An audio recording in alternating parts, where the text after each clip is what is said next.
The wind howled like a hungry wolf across the Dust Devil Ranch, kicking up red dirt that stung Sarah's eyes. She squinted, pushing a stray strand of sun-bleached hair behind her ear.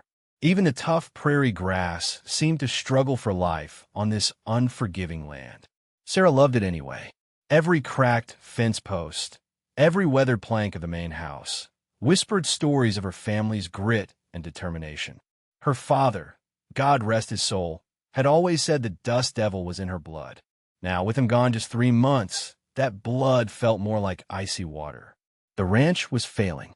The cattle were thin, the well was running low, and the bank was circling like a vulture. Sarah, barely 20, carried the weight of the world on her young shoulders. She could ride, rope, and shoot as well as any man, but those skills wouldn't pay the bills. She'd spent the morning mending fences, her calloused hands bleeding in places, each prick a painful reminder of their dwindling resources. She paused, leaning against a fence post, and watched the sun dip below the horizon, painting the sky in fiery hues of orange and purple. It was beautiful, but the beauty couldn't hide the harsh reality. They were weeks, maybe days, away from losing everything. She glanced towards the main house, a small, sturdy structure that had sheltered generations of her family. Inside, Hank, her stepfather, was probably fixing supper. Hank was a good man, quiet and dependable, but even his strong back and unwavering loyalty couldn't pull them out of this mess. He was a ranch hand, not a miracle worker. Sarah sighed. She'd tried everything. She'd pleaded with Mr. Sterling, the cold-hearted banker, for an extension on their loan. He just smiled, a cruel, predatory smile that sent shivers down her spine. He wanted the land. Everyone knew it. The Dust Devil sat on prime real estate, valuable for something other than raising cattle, though Sarah couldn't quite figure out what.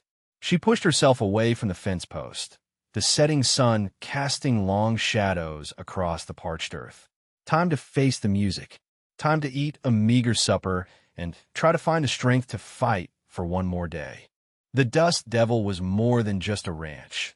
It was her legacy, her future, and she wasn't about to let it go without a fight, even if it meant staring into the abyss. The reason Mr. Sterling was circling like a buzzard wasn't just about the land itself. It was about what lay beneath it. Word had gotten around, whispers in saloons and hushed conversations around campfires, that a rich vein of silver ran right through the Dust Devil. Enough silver to make a man a king. Enough to make Mr. Sterling forget his manners, if he ever had any. Sarah knew nothing about silver mines. All she knew was dirt, cattle, and debt. Her father, bless his stubborn soul, had always been a rancher through and through. He'd refused to even entertain the idea of digging for silver, calling it a fool's errand, a distraction from the real work of raising beef. Now, his principles were about to cost them everything. The banknote was due in 2 weeks. 2 weeks to come up with $5,000. An impossible sum. They'd already sold off most of the herd, fetching a pittance at the market. Hank had even suggested selling his prize saddle, a beautiful piece of leatherwork he'd owned since he was a boy. Sarah had refused, knowing how much it meant to him. Desperation was a bitter taste in her mouth. She'd stayed up nights, poring over ledgers, trying to find a way to cut costs, to squeeze a few more dollars out of their meager resources. But the numbers didn't lie. They were sinking fast. The weight of her father's legacy pressed down on her. He'd entrusted the Dust Devil to her, believing she could carry on his dream. But what if he was wrong? What if she wasn't strong enough? The thought was a sharp, agonizing pain. She remembered his last words, spoken in a raspy whisper as he lay dying. Take care of the Dust Devil, Sarah. It's more than just land. It's our heart. Her heart ached with the knowledge that she was failing him. Failing the ranch. Failing her family. Mr. Sterling had made it clear. Either they paid the note in full, or he would foreclose. And he wouldn't be gentle about it. He'd bring in his men, toss them out on their ears, and tear the Dust Devil apart, piece by piece, until nothing was left but a gaping hole in the ground, filled with silver and regret. Sarah clenched her fists. She wouldn't let that happen. She'd fight to her last breath. But what could she do? What possible solution was there? Hank found Sarah sitting on the porch swing, staring out at the darkening landscape. He knew that look. It was the look of a cornered animal, desperate and afraid. He carried 2 steaming mugs of coffee, the rich aroma a small comfort in the face of their troubles. "Rough day, huh?" he asked gently, handing her a mug. Sarah took a sip, the hot liquid burning its way down her throat. "You have no idea," she said, her voice barely a whisper. "Sterling's not backing down. He wants the dust devil, Hank. He really wants it." Hank sat beside her, the swing creaking softly under his weight. He was a man of few words, but his presence was a solid, reassuring force. He was older than Sarah's father had been, his face etched with the lines of hard work and weathered by years under the unforgiving sun. He'd come to the dust devil 5 years ago, a drifter looking for work, and had quickly become an indispensable part of the family. He'd married Sarah's mother, Eleanor, a year later, bringing a quiet stability to their lives. "We'll figure something out, Sarah," Hank said, his voice rough but sincere. "We always do." Sarah managed a weak smile. "I wish I had your faith, Hank." He took a long swallow of his coffee, his gaze fixed on the horizon. He wasn't a man to make empty promises. He knew the situation was dire, perhaps even hopeless. But he refused to give up. He'd seen too much hardship in his life to be easily discouraged. "Your pa was a good man," Hank said after a moment. "He wouldn't want you giving up." "I know," Sarah replied, her voice thick with emotion. "But I don't know what else to do." Hank put his arm around her, offering a silent gesture of support. He felt a deep responsibility for Sarah, a protectiveness that went beyond his role as her stepfather.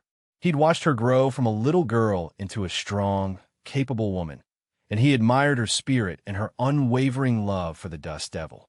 He'd do anything to help her, even if it meant sacrificing everything he had.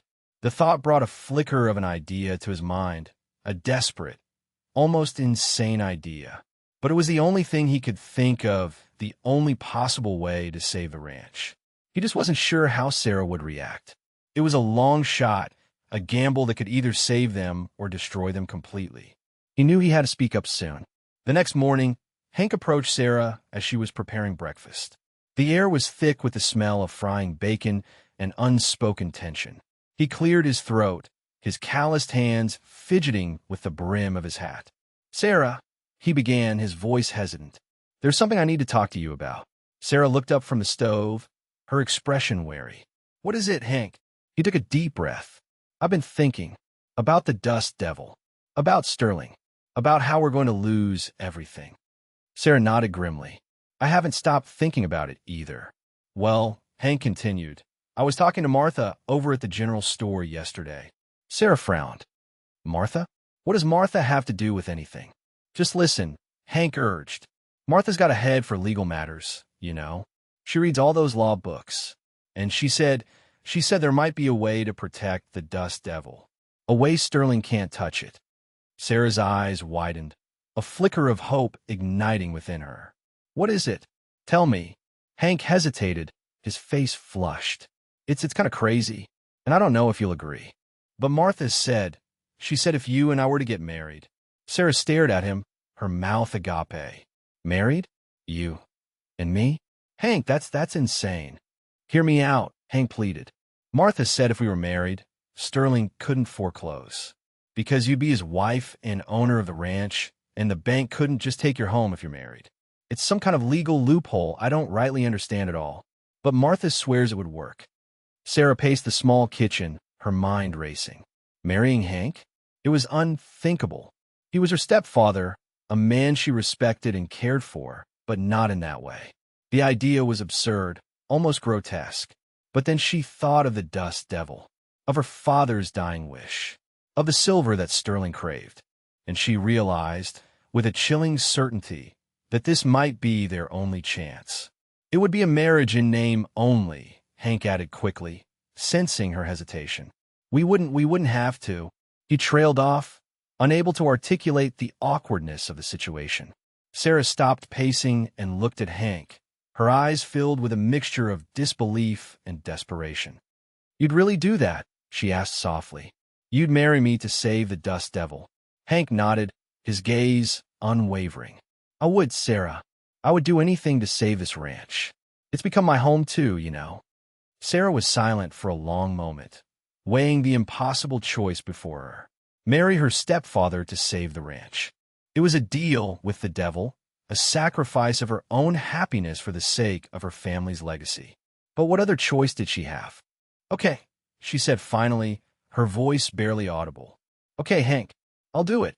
I'll marry you." The wedding was a somber affair. The small church in town was filled with curious onlookers, their whispers echoing in the awkward silence. Martha, of course, was in the front row, beaming with self-satisfaction. She'd taken it upon herself to organize the whole thing, from Sarah's borrowed dress to the hastily baked cake. Sarah stood at the altar, her face pale and drawn. The borrowed dress felt scratchy and uncomfortable against her skin. She barely registered the preacher's words, her mind numb with disbelief. Hank stood beside her, his weathered face stoic, his eyes filled with a mixture of apprehension and determination. The only sound in the church was the rustle of clothing and the occasional cough. Everyone was waiting, watching, wondering what in the world was going on. They knew about the dust devil's troubles, about Sterling's relentless pursuit. But this was beyond anything they could have imagined. When the preacher finally pronounced them man and wife, a collective gasp swept through the church. Sarah felt a cold hand grip her heart. She was married to her stepfather. The words echoed in her mind, a bizarre and unsettling reality. After the ceremony, the small gathering moved to the town square for a meager reception. Sarah forced a smile as she greeted well-wishers, enduring their pitying glances and thinly veiled questions. She knew what they were thinking, that she'd lost her mind, that she'd made a terrible mistake. Hank stood beside her, offering her silent support. He knew how difficult this was for her, how much she was sacrificing. He squeezed her hand, a gesture of reassurance. Mr. Sterling arrived late, his presence casting a dark shadow over the festivities. He offered his congratulations, his eyes glinting with suspicion. "Interesting turn of events," he said, his voice dripping with sarcasm. "But don't think this changes anything, Sarah. The bank still expects its money." Sarah met his gaze, her chin held high. "We'll find a way to pay you, Mr. Sterling," she said, her voice firm. "You can count on it." Sterling chuckled, a harsh, unpleasant sound. "We'll see about that," he said, before turning and walking away, leaving a cloud of unease in his wake. As the sun began to set, casting long shadows across the town square, Sarah and Hank returned to the dust devil, the weight of their unconventional marriage pressing down on them. They were married, but they were far from happy. They'd made a desperate gamble, and they had no idea if it would pay off. The dust devil was still in danger, and their lives were more complicated than ever before. Back at the dust devil, the silence was deafening. Sarah retreated to her old room, the one she'd shared with her mother before the accident. It felt strange, wrong, to be in the same house as Hank, knowing that they were now legally bound as husband and wife. Hank slept on the couch in the main room. They'd agreed, without saying the words aloud, that their marriage was a business arrangement, nothing more.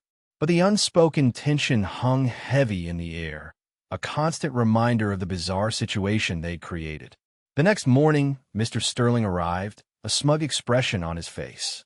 He strode into the house without knocking, his presence radiating arrogance and power. Well, he said, his eyes sweeping over Sarah and Hank. "What a cozy little scene. But don't think this charade has fooled me. I know exactly what you're up to." Sarah stood her ground, her eyes blazing with defiance. "We're married, Mr. Sterling. That's all you need to know." Sterling chuckled. "Oh, I know more than you think. I know that this marriage is a sham, a desperate attempt to save your failing ranch. But it won't work. I have ways of getting what I want." He pulled a document from his coat pocket and thrust it at Sarah. "I'm calling in the loan, effective immediately. Pay up, or I'll be forced to foreclose." Sarah stared at the document, her heart sinking. She'd hoped that the marriage would buy them some time, that it would give them a legal advantage. But Sterling was one step ahead of them.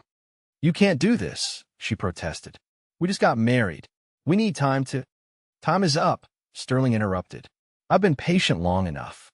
I want that land, Sarah, and I'm not going to let a silly little marriage stand in my way. He turned to Hank, his eyes narrowing. And you, Hank, don't think you're getting away with anything. I know you're just a pawn in this game, but if you try to interfere, you'll regret it. Sterling strode out of the house, leaving Sarah and Hank reeling from his unexpected attack. The marriage hadn't protected them. It had only made things worse. What are we going to do? Sarah asked, her voice trembling. Hank shook his head, his face grim. I don't know, he admitted, but we're not giving up. We'll find a way to fight him. But deep down, they both knew that their chances were slim. Sterling was a powerful man, with deep pockets and ruthless tactics. They were just two people clinging to a failing ranch with nothing but a desperate marriage to protect them. And it wasn't enough. Days turned into weeks, each one bringing new challenges. The drought worsened, the cattle grew weaker, and Mr. Sterling's shadow loomed ever larger. He sent his men to harass them, cutting fences, scattering cattle, and spreading rumors that the Dust Devil was cursed. One evening, Sarah and Hank were patching up a section of fence when they saw a group of men riding towards them. They recognized them as Sterling's hired guns, led by a particularly nasty character named Jake. Well, Jake sneered, dismounting and approaching them. Looks like the happy couple is playing house. Get off our land, Sarah said, her voice tight with anger. We just wanted to have a little chat, Jake replied, his eyes glinting menacingly. Mr. Sterling sent us to deliver a message. He's getting tired of waiting. He wants it gone. We're not going anywhere, Hank said, stepping forward to protect Sarah. Jake chuckled. That's what you think. See, Mr. Sterling has big plans for this land. Plans that don't include you too. He gestured towards the horizon. They're planning to build a railroad right through here. And there's talk of a new mine, too. This land is worth a fortune, and Mr. Sterling's not going to let you stand in his way. Sarah felt a surge of anger and despair. It wasn't just about the silver anymore. Sterling wanted to exploit the land for everything it was worth, turning it into a wasteland of steel and industry. You're not going to get away with this, she said, her voice trembling with rage. Jake shrugged. We'll see about that, he said. Just remember, accidents happen, especially out here in the Wild West. He and his men rode off, leaving Sarah and Hank shaken and fearful. That night, Sarah couldn't sleep. She lay in bed, one sweltering afternoon, as Sarah and Hank were returning from a grueling day of repairing the irrigation system. They saw a stagecoach approaching the Dust Devil. Stagecoaches were rare in these parts, usually only stopping at the main town. This one looked worn and dusty, as if it had traveled a long and difficult road. As it drew closer, they noticed something unusual. The curtains were drawn, obscuring the passengers inside, and the driver looked nervous, his eyes darting around as if he were expecting trouble. The stagecoach screeched to a halt in front of the ranch house, kicking up a cloud of dust. The driver jumped down and quickly unloaded a single trunk, its leather worn and scratched. He didn't say a word, simply nodded curtly and climbed back into the driver's seat. Before Sarah or Hank could react, the door of the stagecoach opened, and a woman stepped out. She was shrouded in shadows, her face hidden beneath a wide-brimmed hat. She wore a long, dark coat that concealed her figure. Sarah and Hank stared at her, their hearts pounding with a mixture of curiosity and apprehension. Who was this mysterious woman, and what was she doing at the Dust Devil? The woman slowly raised her head, her eyes scanning the ranch house and the surrounding landscape. Then, she turned her gaze towards Sarah, and a faint smile touched her lips. Sarah, she said, her voice raspy but familiar. Is that really you? Sarah squinted, trying to make out the woman's features. There was something vaguely familiar about her, something that tugged at a long-forgotten memory. Who are you? Sarah asked, her voice trembling slightly. How do you know my name? The woman took a step closer, emerging from the shadows. Her face was weathered and lined, but her eyes sparkled with a familiar intensity. Don't you recognize me, Sarah? She said softly. It's me. It's your mother. Sarah gasped, her mind reeling. Her mother? But that was impossible. Her mother had died years ago in a tragic accident, or so she thought. "Mom," Sarah whispered, her voice filled with disbelief. But you're dead." The woman shook her head sadly. "No, Sarah," she said. "I'm very much alive. And I'm home." The stagecoach driver cracked his whip, and the stagecoach lurched forward, disappearing down the dusty road. Sarah stood, frozen in place, staring at the woman she thought she'd lost forever. Her mother had returned, and everything was about to change. Hank stood beside Sarah, equally stunned. He hadn't spoken a word, his eyes fixed on Eleanor, his face a mask of disbelief. He'd mourned her for years, carrying the guilt and sorrow of her supposed death. Now, she was standing before him, alive and well. "Eleanor," he finally managed to say, his voice hoarse. "Is it really you?" Eleanor nodded, her eyes filled with tears. "Yes, Hank," she said softly. "It's me. I'm so sorry for everything." Sarah rushed forward, embracing her mother tightly. "Mom, where have you been? What happened? We thought you were dead." Eleanor hugged her back, her grip trembling. "It's a long story, Sarah," she said. "A very long story. And it's not a story I can tell out here in the open." She turned to Hank, her expression pleading. "Can we go inside?" she asked. "I need to explain everything." They led Eleanor into the ranch house, the air thick with unspoken questions and unresolved emotions. Sarah made some coffee, her hands shaking as she tried to process the impossible reality. Eleanor sat at the kitchen table, her gaze sweeping over the familiar surroundings. She looked older, more worn than Sarah remembered, but her eyes still held that spark of intelligence and determination. "I know you both have a lot of questions," Eleanor said, taking a deep breath, "and I promise I'll answer them. But first, you need to understand why I did what I did." She paused, her eyes clouding with sadness. "Years ago," she began, "I got mixed up with some bad people. A gang of outlaws, led by a ruthless man named Black Bart. I thought I could handle them, that I could use them to get what I wanted. But I was wrong. They were dangerous, violent, and they wouldn't let me go."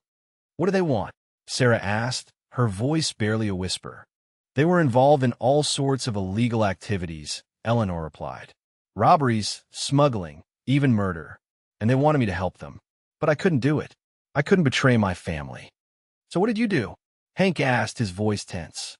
"I ran," Eleanor said. "I faked my death, hoping to escape them. I knew they would never stop looking for me if they thought I was still alive. So I staged an accident, made it look like I drowned in the river. And then I disappeared." "But why didn't you tell us?" Sarah asked, her voice filled with pain. "Why did you let us believe you were dead?" "I couldn't risk it," Eleanor said. "If they knew you were still alive, they would have come after you. I had to protect you, even if it meant sacrificing our relationship." She reached out and took Sarah's hand, her eyes pleading for understanding. "I know it was wrong," she said, "but I did it for you. I did it for the dust devil." "But why now?" Hank asked, his voice filled with suspicion. "Why come back after all these years?" Eleanor's face grew pale. "Because they found me," she said, her voice trembling. "Black Bart's gang. They know I'm still alive, and they're coming for me." Sarah gasped, her eyes widening with fear. "Coming for you? But why? What do they want?" "They want revenge," Eleanor said. "They never forgave me for leaving them. And they think I know something that could lead them to a hidden treasure." "Treasure?" Hank scoffed. "What treasure?" "I don't know," Eleanor said. "I swear I don't. But they think I do. And they're not going to stop until they get what they want." She looked at Sarah, her eyes filled with desperation. "I didn't want to bring this trouble to your doorstep," she said. "But I had nowhere else to go. I needed to warn you, to protect you." "Protect us?" Sarah said, her voice laced with sarcasm. "You disappeared for years. Let us believe you were dead. And now you expect us to trust you." "I know I've made mistakes," Eleanor said. "Terrible mistakes. But I'm here now, and I'm going to do everything I can to make things right." The atmosphere in the room was thick with tension and distrust. Sarah was torn between her love for her mother and her anger at her betrayal. Hank was wary, suspicious of Eleanor's motives and fearful of the danger she had brought to the Dust Devil. "What about Mr. Sterling?" Sarah asked, her voice hard. "He's trying to take our ranch. Are you going to help us fight him too?" Eleanor hesitated, her expression troubled. "I don't know anything about Mr. Sterling," she said. "But if he's threatening you, I'll do whatever I can to help." Suddenly, a loud bang echoed from outside, followed by the sound of gunfire. Sarah and Hank jumped to their feet, grabbing their rifles. "They're here," Eleanor whispered, her face white with terror. "Black Bart's gang. They found us." The outlaws had arrived, and the Dust Devil was about to become a battlefield. Sarah, Hank, and Eleanor were trapped, facing a deadly enemy in an uncertain future. The secrets of the past had come back to haunt them, and their lives were about to change forever. Resentment. The sounds of gunfire grew closer, more intense. The outlaws were closing in. "We can argue about this later," Hank said, his voice urgent. "Right now, we need to focus on surviving." "Eleanor, do you know how many of them there are?" Eleanor shook her head, her face pale with fear. "I don't know," she said, "but Black Bart is ruthless. He won't stop until he gets what he wants." "And what does he want?" Sarah asked, her voice hard. "Besides revenge, he thinks I know where the treasure is hidden," Eleanor said. "But I swear I don't. I never knew anything about any treasure." "Well, we need to convince him of that," Hank said. "Sarah, you take the back door. Eleanor, stay with me. We'll try to hold him off as long as we can." "But what about you?" Sarah asked, her eyes filled with concern. "I'll be fine," Hank said. "Just be careful and trust no one." Sarah hesitated for a moment, then nodded and ran towards the back door, her rifle clutched tightly in her hands. She knew that their chances of survival were slim, but she refused to give up. She would fight to protect her family, her ranch, and her future. As she slipped out into the darkness, she heard Eleanor scream. The outlaws had breached the ranch house, and the battle for the Dust Devil had begun. The family was divided by secrets and suspicion, but they were united by a common enemy, and they would have to fight together if they wanted to survive. But even as she prepared to face the outlaws, Sarah couldn't shake the feeling that something was wrong. Eleanor's story didn't quite add up, and she couldn't help but wonder if her mother was hiding something that could put them all in even greater danger. The return of her mother had brought not only the threat of outlaws, but also a new level of tension and distrust within the family. And as the gunfire raged around her, Sarah knew that she would have to unravel the truth before it was too late. Sarah burst through the back door, finding herself in the relative darkness of the barn. The sounds of gunfire echoed from the house, mingled with the shouts of the outlaws. She knew she had to act quickly if she wanted to save her family. She peered through a crack in the barn wall, assessing the situation. She saw several outlaws surrounding the house, firing indiscriminately. Others were attempting to break down the front door. She couldn't see Hank or Eleanor, but she knew they were inside, fighting for their lives. Sarah took a deep breath, steeling her nerves. She was a skilled sharpshooter, and she knew that her accuracy could make a difference. She raised her rifle, aiming at one of the outlaws trying to break down the door. She squeezed the trigger, and the outlaw crumpled to the ground. The other outlaws turned their attention towards the barn, firing a volley of shots in her direction. Sarah ducked behind a stack of hay bales, dodging the bullets. She knew she couldn't stay there for long. She had to find a way to distract them, to draw their attention away from the house. She remembered an old trick her father had taught her, a way to create a diversion using the livestock. She crept towards the horse stalls, her heart pounding in her chest. She quietly opened the stalls, releasing the horses into the open. The horses, startled by the gunfire, bolted out of the barn, stampeding towards the outlaws. The outlaws, caught off guard, scattered in all directions, trying to avoid being trampled. Sarah seized the opportunity, running towards the house, firing at the outlaws as she went. She managed to take down several more, but she knew that they were outnumbered. They needed a miracle if they were going to survive. As she reached the house, she saw Black Bart emerge from the front door, dragging Eleanor behind him. He held a gun to her head, his eyes glinting with menace. "All right, Sarah," he shouted, his voice booming across the yard. "That's enough. Drop your weapon, or I'll kill your mother. Sarah froze, her heart sinking. She was trapped. She couldn't risk Eleanor's life. She slowly lowered her rifle, her eyes filled with despair. The showdown had arrived, and everything was on the line. The fate of the Dust Devil, her family, and her own life hung in the balance. And she had no idea how it would end. Just as Sarah was about to drop her rifle, Hank emerged from the house, firing his own weapon. Black Bart was momentarily distracted, giving Eleanor a chance to break free. She elbowed him hard in the stomach, causing him to stumble backward. "Run, Sarah!" Eleanor shouted, her voice filled with urgency. "Get out of here!" But Sarah refused to leave her mother. She knew that they had to work together if they wanted to survive. She quickly assessed the situation, realizing that they were outnumbered and outgunned. They needed a plan, and they needed it fast. "Hank, get to the barn!" Sarah shouted. "There's dynamite hidden under the hay bales. Use it to create a distraction." Hank nodded, understanding her plan. He ran towards the barn, dodging the outlaws' bullets.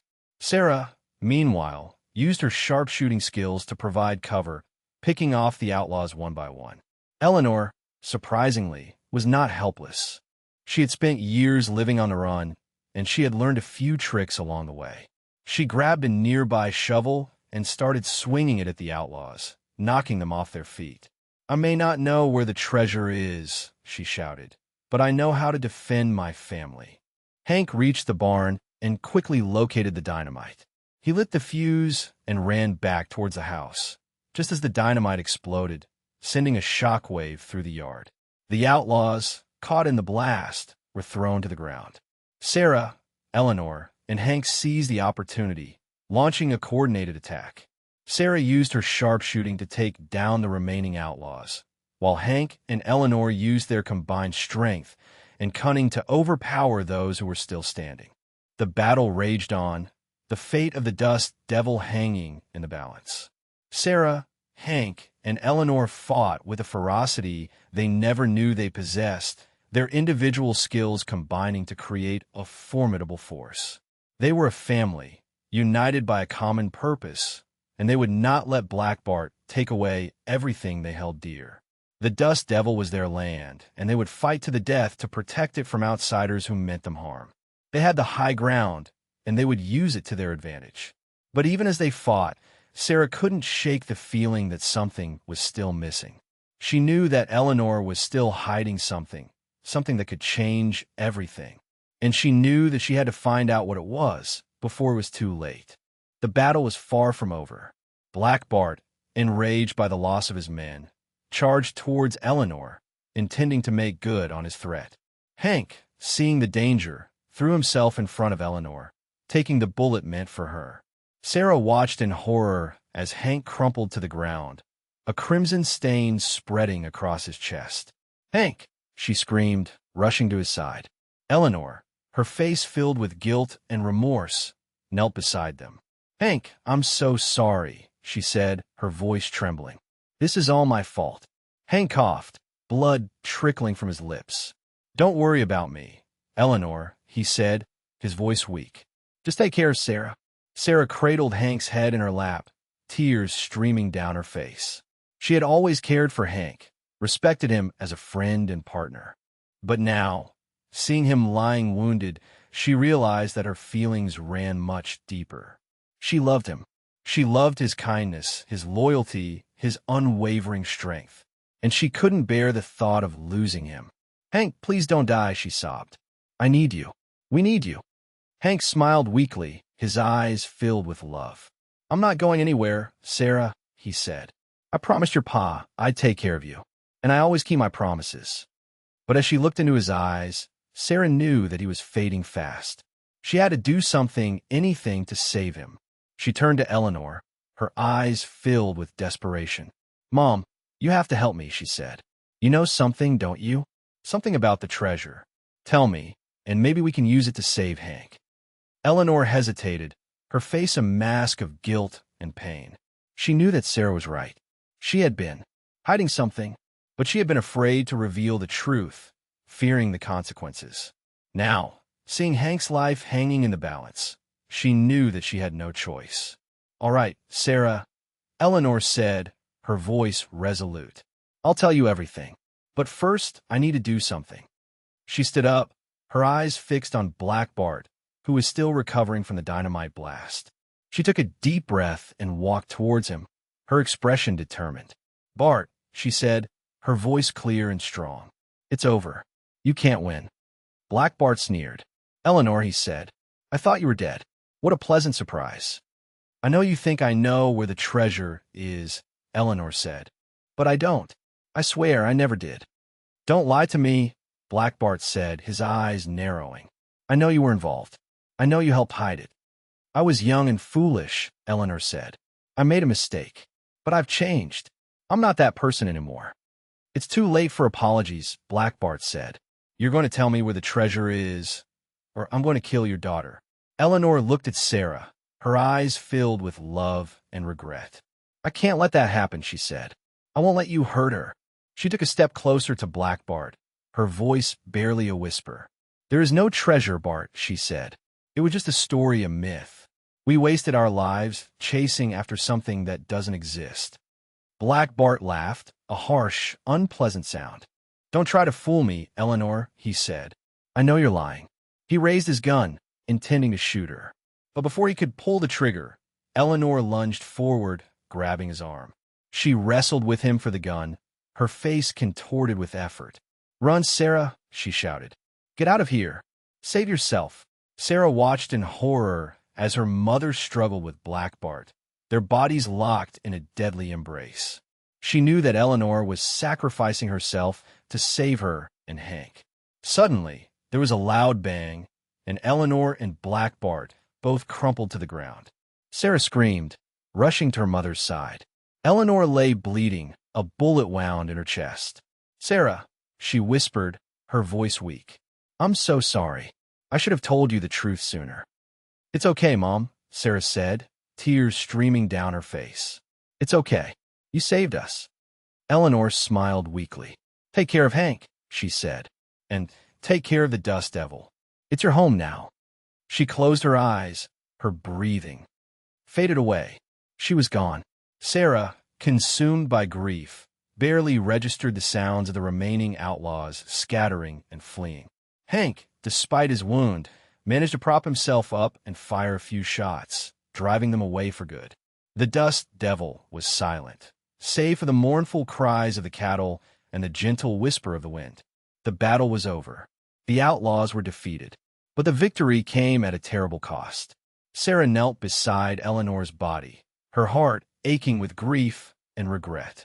She had lost her mother, again, and this time it was final. Hank limped towards her, his face pale with pain. He put his arm around her, offering her silent comfort. She saved us, Sarah, he said softly. She gave her life for us. Sarah nodded, tears streaming down her face. I know, she said, but it's not fair. She just came back. We didn't even have time to get to know her again. Hank held her close, letting her grieve. He knew that nothing he could say would ease her pain, but he would be there for her always. As the sun began to rise, casting a golden glow over the Dust Devil, Sarah and Hank surveyed the damage. The ranch house was riddled with bullet holes, the fences were torn down, and the ground was littered with bodies. But the Dust Devil was still standing, and they were still alive. They had survived the attack, but they were changed forever. They had faced death and destruction, and they had emerged stronger, more resilient, and more determined than ever to protect their home. But even as they began to clean up the mess, Sarah knew that their troubles were far from over. Mr. Sterling was still out there, waiting to pounce, and she had a feeling that he wouldn't give up so easily. The death of Eleanor had removed one threat, but it had also created a void, a vulnerability that Sterling could exploit. The Dust Devil would be saved, but at what cost? As she looked out over the ravaged landscape, Sarah made a vow. She would honor her mother's memory by fighting for the Dust Devil, by protecting it from anyone who tried to take it away. She would become the strong. Time passed, slowly but surely healing the wounds of the past. Hank recovered from his injury, his bond with Sarah strengthened by the shared trauma and the unspoken love that now bloomed between them. They rebuilt the Dust Devil, mending the fences, repairing the house, and planting new crops. They worked side by side, their movements synchronized, their hearts united. Mr. Sterling, emboldened by Eleanor's death, made one final attempt to seize the Dust Devil. He arrived at the ranch with his men, intending to force Sarah and Hank off the land. But Sarah was ready for him. She had learned a lot in the past few months. She had learned to be strong, to be resilient, and to never give up. And she had learned that she was not alone. She confronted Sterling, her eyes blazing with defiance. "This is my home, Mr. Sterling," she said, "and I'm not going anywhere. You can try to take it from me, but I promise you, you'll regret it." Sterling sneered. "You think you can stop me?" he said. "You're just a woman. What can you possibly do?" Sarah smiled, a confident, determined smile. "I'm not just a woman, Mr. Sterling," she said. "I'm a survivor, and I have friends." Just then, the townspeople arrived, led by Martha, the gossipy old woman who had inadvertently set everything in motion. They were armed with rifles and pitchforks, their faces set. He turned and fled, vowing revenge. But Sarah knew that he wouldn't be back. He had lost. With Sterling gone, the Dust Devil began to thrive once more. The drought finally broke, the cattle grew fat, and the crops flourished. Sarah and Hank, now genuinely in love, were married in a simple ceremony, surrounded by their friends and neighbors. They honored Eleanor's memory by planting a field of wildflowers, her favorite, and they told stories about her, remembering her strength, her courage, and her unwavering love for her family. The Dust Devil became a symbol of hope and resilience, a testament to the power of love, family, and determination. Sarah and Hank had faced impossible odds, but they had persevered. They had saved their ranch, they had found love, and they had created a future for themselves together. And as they looked out over their thriving land, they knew that they had finally found peace. The end.